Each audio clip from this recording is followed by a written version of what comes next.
Яңалыклар чыгарылышын даими сәхифә белән дәвам иттерәбез. Татарстанда нәшр ителүче газета журналларга күзәтү белән журналист Миңназыйм Сәфәров. Хәерле көн, мөхтәрәм телевизор караучылар. Татар матбугатындагы язмалар турындагы сөйләшүне дәвам итик. Артка юл юк дип кистереп әйткән беренче битендә Шәһри Казан газетасы. Сүз Казанда кичә генә тәмамланган БРИКС уеннары турында бара. Иң күп медальләр яулаган Россия командасы составында җиңүгә ирешкән Татарстан спортчыларында күп булуы әлбәттә сөенечле хәл.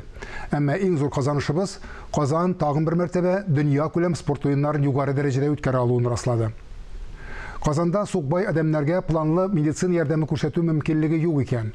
Газета хәбәрчесе бу проблеманың башка өлкәләрдә ничек хәл ителүен аңлатып язган.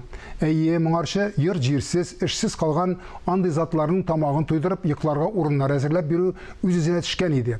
Инде менә хәзер аларны дәвалау алгы планга чыккан. Нәрсә дисең инде? Мондый затларга игътибар итә башлаганбыз икән, димәк, кешелек сыйфатларыбыз күзгә күренеп арта. Бу эшкә хөкүмәт тә үз өлешен кертсә, тормышыбыз тагын да җайланыр иде дигән өмет бар. Гыйбрәт өчен диптер инде бирелгән тагын бер язма 14 ел буе урын өстендә калган улын тәрбияләүче ананың кичерешләре. Берәүндә эше буш түгел, ләкин иң авыр вакытларда да сыгылып төшмичә Аллаһка сыенып гомер итүче затлар безгә бар булганына шөкер итеп, мохтаҗларга хәл кадәри ярдәм итеп яшәргә кирәклеген искәртә.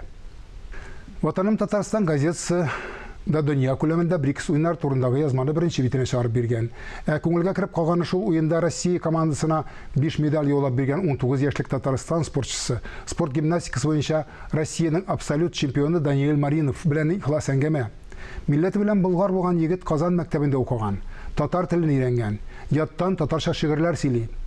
Менә шундыйлар турында әйтәләр инде, булганнан бар да була дип. Авылда мал-туар асрап яшәүчеләр өчен хәзер иң мәшәкатьле вакыт – печән чоры. Быел печән уңышы ничек? Сатып алу бәяләре күпме? Ватаным Татарстан газетасы безне авыл тормышына алып кайта. Ашаган белми тураган белә диләр.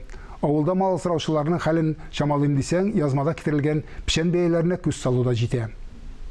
Белеп туру димәктән, газетадагы 4 аяклы киртә дигән язмада кыргый һәм йорт хайваннарын таптаткан өчен салына торган штраф күләме китерелгән. Аннан күренгәнчә, иң зур штраф бүре белән төлке таптаткан өчен 200 мең сум. Иң арзаны каз белән үрдәккә 600 һәм 1000 сум. Авыллар тирәсендә үрчәгән төлкеләрдән ничек котылырга белмәгән халыкның колагына инде бу. Димәк, сала халкының тырышып-тырмашып үстергән каз тавыгын чүпләүче төлкеләр саны тагын да артачак. Ахыры хәерле булсын. Казан утлары журналының июнь санында Лилия Гыйбадуллинаның телләр комиссиясе үткәргән бәйгедә җиңгән Әлиф Ләм Мим повесте, Фәтхулла Абдуллинның Шәшәк идек илләрдә повесте, Солтан Шәмси, Рөстәм Галиуллин һәм Әлфира Галиеваның мавыктыргыч хикәяләре урын алган. Укудан һәм фикерләүдән аерылмыйча яшәүчеләрдән булсак дигән теләктә бүгенгә сезнең белән саубуллашам, исәнлектә күрешик.